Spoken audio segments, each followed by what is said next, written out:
Vamos falar de gravitação. A parte de gravitação na física, a gente acaba estudando as três leis de Kepler e a lei de Newton da gravitação universal. Esses são os temas que a gente vai estudar aqui nesse capítulo de gravitação. Então, nós temos as três leis de Kepler e as leis de Newton, e são leis complementares. Na verdade, as três leis de Kepler serviram de base para a lei de Newton da gravitação universal, que é mais abrangente, né? Então, elas possuem uma relação e todos esses tópicos aqui envolvendo lei de Kepler e a lei de Newton da gravitação fazem parte do nosso programa de gravitação. As três leis de Kepler, de maneira mais específica, são essas daqui, ó. A lei das órbitas elípticas, a lei das áreas varridas e a lei dos períodos orbitais.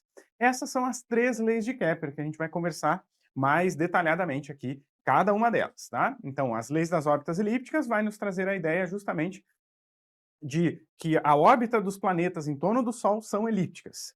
A lei das áreas varridas, que se a gente pegar uma linha ligando o planeta ao Sol, e esse planeta, conforme ele vai fazendo a sua órbita elíptica, ele vai varrendo essa linha, esse segmento de reta, vai varrendo áreas iguais em tempos iguais.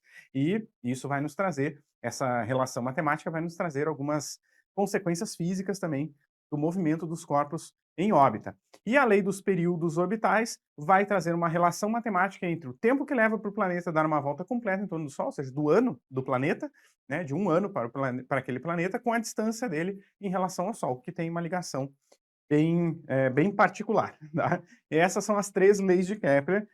Depois tem a lei de Newton da gravitação universal. A lei de Newton da gravitação universal vai nos descrever, é uma proposta, né, uma teoria científica para descrever como que acontece a interação gravitacional entre dois objetos no universo.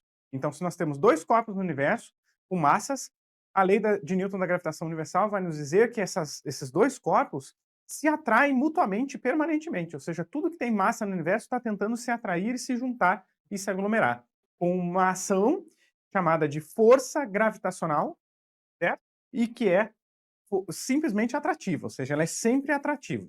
Então, a partir da teoria de Newton da gravitação universal, a gente conseguiu entender como que funciona, e a partir dessa lei, que ela funciona muito bem encaixada nas leis de Newton, da mecânica mesmo, né?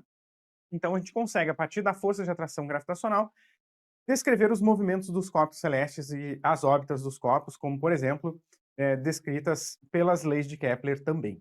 Tá? Então, inclusive, Newton se baseou nas leis de Kepler e nas leis de quedas, nos estudos de quedas dos corpos de Galileu Galilei, para desenvolver e fazer essa sua proposta de gravitação universal, para explicar o universo e como que funciona a gravidade do universo. Bom, a gente sabe que essa lei, hoje, ela não é tão universal assim, né? A gente já sabe que a nível assim, em locais onde a gravidade é muito intensa e grandes aglomerados de estrelas e galáxias e aglomerados de galáxias, as leis de Newton falham miseravelmente, coitadas, né? Então ela não é tão universal assim. Mas já é uma excelente ideia que foi proposta por Newton e tem muita aplicação ainda hoje. Tá? A gente utiliza a lei de Newton da gravitação ainda hoje para descrever órbitas de corpos celestes, como, por exemplo, órbitas de satélites, órbitas de planetas em torno do Sol, se eles não estiverem muito próximos ao Sol, e órbitas também de corpos menores, como cometas, enfim, asteroides e tudo mais. Tá? Então, a gente utiliza bastante a lei de Newton da gravitação universal